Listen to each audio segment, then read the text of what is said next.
It's COVID time and I've just collapsed onto my bed. My eyes are closed and I'm seeing visuals of videos I've been watching and games I've been playing because I've just spent the last 12 hours binge watching content and just distracting myself, numbing my mind.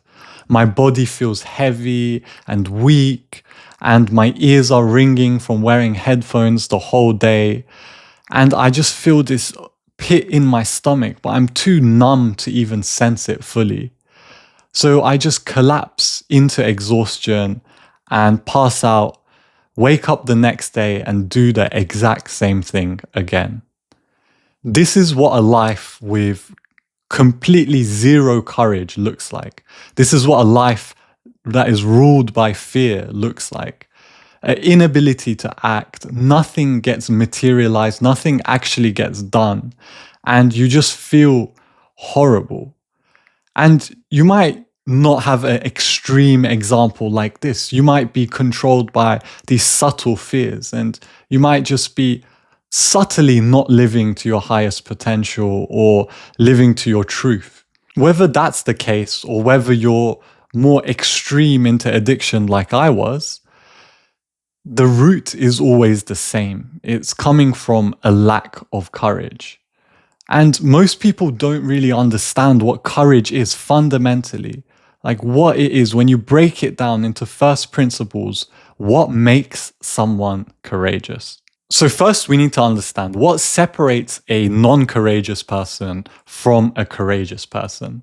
And it's one simple phrase and belief that when this is etched into your mind and body, you will have unlimited supply of courage. And that is simply the phrase of, I don't have to be afraid of my feelings anymore. Once you internalize this, once you understand what this is, you are courageous automatically. Because what a lack of courage really, really is, like the problem actually what it is an inability to face your feelings. A courageous person isn't afraid of their anxiety. They're not afraid of their shame. They're not afraid of their guilt. They're not afraid of their fear.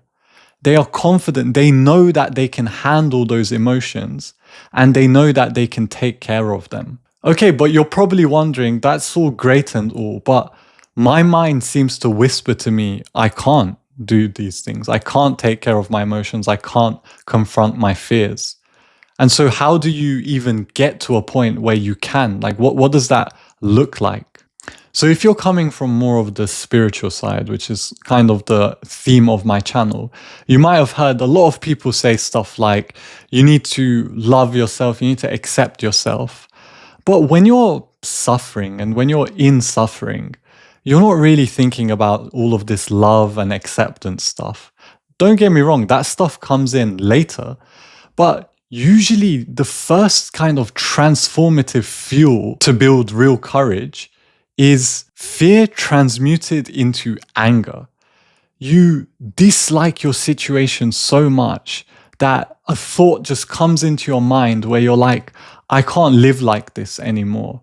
And you feel angry at your situation and you feel this strong aversion to how your life is right now. And to be quite honest, if you don't have this aversion, if you don't have this initial kind of anger or kick, you're not going to be motivated enough to change your life. You're going to be comfortable. And if you're comfortable and happy, that's absolutely okay.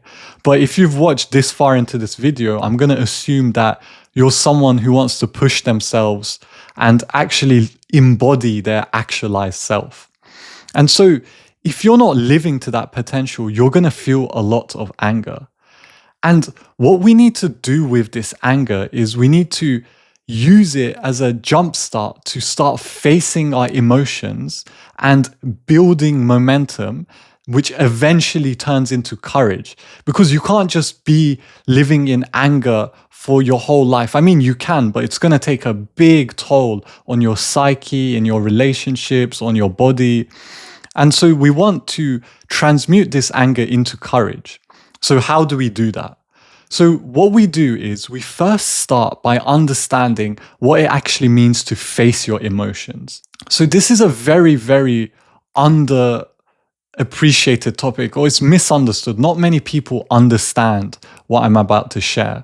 And it's the nature of how we deal with our emotions. So, most of our lives, we spend our time escaping, repressing, suppressing, or expressing ourselves to escape from our emotions. So, you feel this fear, you feel this anger, you feel this shame, and you run off to your phone or you run off to some different type of vice or quick instant gratification activity. You run and you distract yourself, and you don't actually have to deal with that emotion. So courage comes where you cut out those things. And what you actually do is you sit with the emotion. And I know this might sound kind of confusing, especially if you're not coming from a meditation or spiritual space. But what sitting with an emotion really means is allowing it to be as it is, having the courage to say, oh, it's going to be okay. I can just feel this emotion. Like, I'm not going to die. It's not going to explode. You might feel like you're going to die, but you just sit there and you look your emotion dead in the eyes without trying to change it. You feel it in your body. It's always going to be a physical sensation. You feel it in your body and you just look at it. And within 5 minutes or maybe 10 minutes, depending on how the emotion is manifesting, you will let that emotion go. That emotion will suddenly dissipate. And this will result in an incredible amount of self-respect, love for yourself, and eventually and ultimately courage. What courage is you know you can handle those emotions. And so it's kind of this momentum, it's this loop that keeps repeating. The more you face yourself, the more capacity you have to face yourself. So you'll be able to deal with deeper and deeper fears, deeper and deeper feelings of shame and guilt, and you'll be able to let go of each of these sensations and feel comfortable, feel like you can actually do what you want to do. I have to emphasize that you need to be incredibly humble at the start of this journey. A lot of our minds, especially people who are ambitious or want to live to a higher level than they're currently at, we just take this egotistical mindset that we have to do everything in a week, in a year, in a couple months. We need to face all of our fears. We need to achieve this massive goal within a few weeks or months. And we just set ourselves up for failure. So don't be overly ambitious with your ability to you're setting goals and you're facing yourself. Like, don't expect that you're going to be this amazing, courageous person by tomorrow. It's a gradual process. And look, a lot of people watching this, they're not going to listen to this advice. They're going to go and set unrealistic goals and they're going to be disappointed. And honestly, what's going to happen is if you don't listen to the advice of being humble, life will just beat you down until you gain some sort of humility. Like, there's no way out of being humble. Like, if you just set these goals, you're not going to learn and you're not going to grow and you're going to suffer a lot until you finally sit back and you're like, okay, maybe I should be a bit more humble and realistic with my expectations. The only reason I'm saying this is because that's the exact thing that happened to me. And look, eventually, as you face your fears and as you're becoming more and more courageous, you will get to a point where the idea of I can't doesn't even appear in your mind. I just want to emphasize this because it's insane, the difference and the different perspective by which you live life once you're courageous. You don't have the thought, I can't do this, I can't do that, I can't do this. You just know that you can and that you will and that you have done it before. And so you can get to that point. Everyone can get to that point. Trust me, like if I got to that point from the state that I was at, everybody can get to that point. So you just have to take baby steps, humility and patience and sitting with those emotions, slowly building momentum. Just to emphasize this idea of humility, I'm going to put a quote by Uncle Iroh up on the screen or wherever it's going to be. And that quote goes as such: "Pride is not the opposite of shame, but its source. True humility is the only antidote to shame."